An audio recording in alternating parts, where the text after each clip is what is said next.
મનપસંદ gymkhana private limited આવા સરસ મજાના રૂપાળા નામે અમદાવાદ શહેરના દરિયાપુર વિસ્તારમાં વર્ષોથી જુગારધામ ચાલે છે.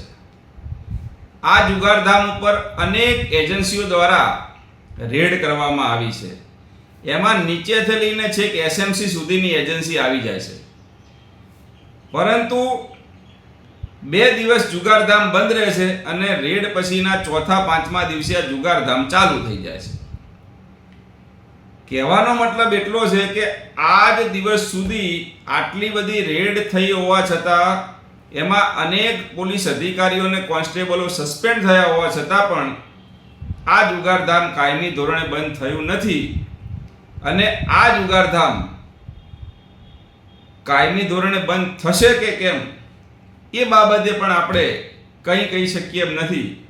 ખાલી આપણે વિનંતી કરી શકીએ અને એ જ વિનંતી આજે હું ગુજરાત સરકારને અને સવિશેષ દરિયાપુરના માનનીય ધારાસભ્ય શ્રી કૌશિકભાઈ જૈનને કરું છું કે જો અહીંયા જુગાર જ રમાતો હોય તો આ જુગારધામ કાયમી બંધ કેમ નથી થતું અને આ બિલ્ડિંગને કાયમી ધોરણે સીલ કેમ નથી લાગતો. આ બાબત ગુજરાતની જનતા અને સવિશેષ અમદાવાદની જનતા જાણવા માંગે છે.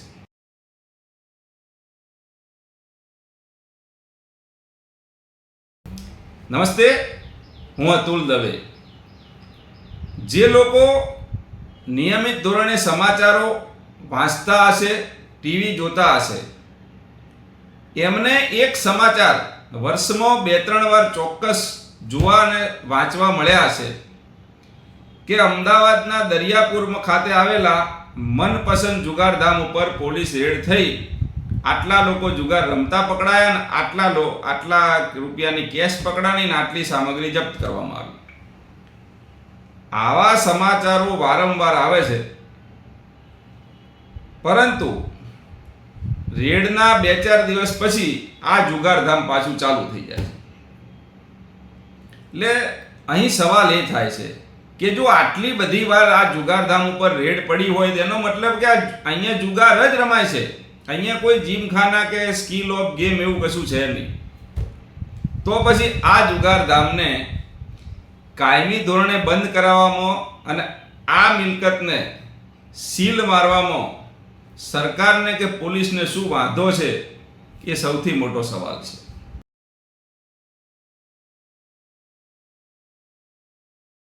વાત આપને કરું તો અમદાવાદમાં બીજા પણ ક્યાંક આવા જુગારધામ ચાલુ થાય છે, પરંતુ એ જેવા ચાલુ થાય એવા 2-4 દિવસમાં જ એની ઉપર રેડ થઈ જાય છે, એ જુગારધામ કાયમી ધોરણે બંધ થઈ જાય છે અથવા તો લાંબા સમય સુધી બંધ રહેશે. તો પ્રશ્ન એ છે કે મનપસંદ જુગારધામ જે છે એને કોઈ અલગ પ્રકારની સ્પેશિયલ ટ્રીટમેન્ટ આપવામાં આવે છે કે ભાઈ બીજી જગ્યાએ રેડ પડે તો એ લાંબા સમય સુધી કાયમી ધોરણે એ જુગારધામ બંધ થઈ જાય, પણ મનપસંદ જુગારધામ ઉપર રેડ પડે તો એ 2-4 દિવસ પછી ચાલુ થઈ જાય.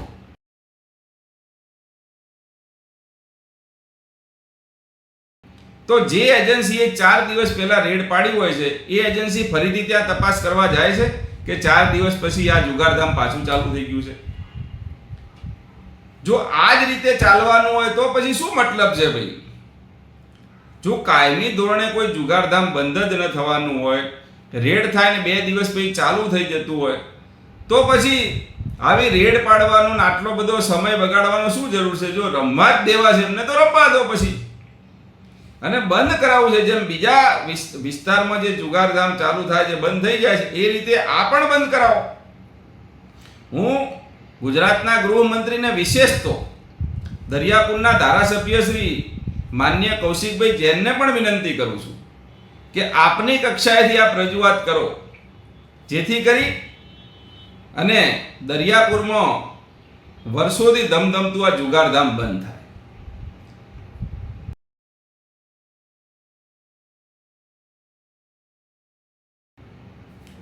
કે જ્યારે પણ કોઈ પણ ગેરકાયદેસર પ્રવૃત્તિ ચાલતી હોય ત્યારે એમાં એક વાત વારે ઘડીએ આપણને સાંભળવા મળે છે કે ભાઈ આનો દર મહિને આટલો હપ્તો હતો, હવે હપ્તાની તો કોઈ પાવતીઓ આવતી નથી કે ભાઈ આ મહિને 10 લાખ આપ્યા, 15 લાખ આપ્યા, એની આ પાવતી લઈ જાઓ, મે મહિનાની પાવતી, એવી તો કોઈ પાવતીઓ છે નહીં, નાના કોઈ ઓડિટ રિપોર્ટ તો થતા નથી. હા, ક્યારેક ક્યારેક નાની મોટી તપાસ થાય છે અને પછી ખાતાકીય તપાસ થાય, સસ્પેન્ડ નહીં, પછી 2-4 મહિના પાછું બધું બંધ થઈ જાય છે.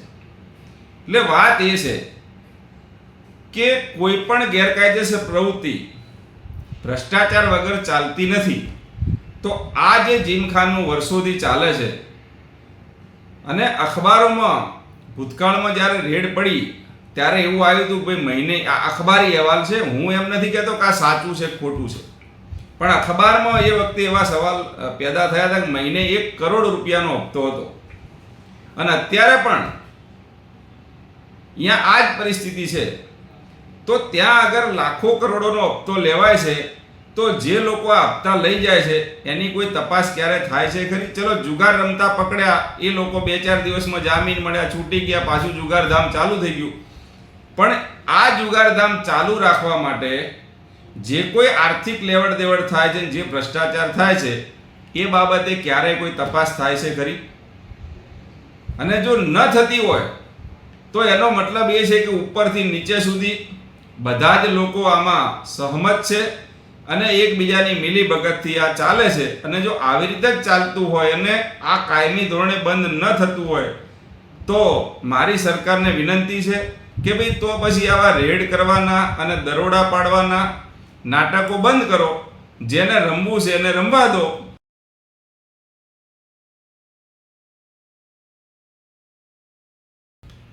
વિશેષમાં એટલું જ કહેવાનું કે ગુજરાત સરકારે અને અમદાવાદ પોલીસે ગુનેગારોનું જે લિસ્ટ બનાવ્યું હતું એ લિસ્ટમાં આના સંચાલકનું નામ પણ હતું અને એમાં એ જે ગુનેગારો હતા એમના ગેરકાયદેસર બાંધકામ તોડવાનું જે આખું અભિયાન ચાલ્યું, એ અભિયાન અંતર્ગત મનપસંદ જીમખાનાનું જે બિલ્ડિંગ છે એના 3જા માળનું જે ગેરકાયદેસર બાંધકામ હતું એ પણ તોડી નાખવામાં આવ્યું હતું. પરંતુ આજે એ બાંધકામ આ ભાઈ દ્વારા ફરીથી બનાવી દેવામાં આવ્યું છે અને એનો ઉપયોગ પણ ચાલુ છે. જે કોઈ અધિકારીને જોવું હોય એ ત્યાં જઈને જોઈ શકે.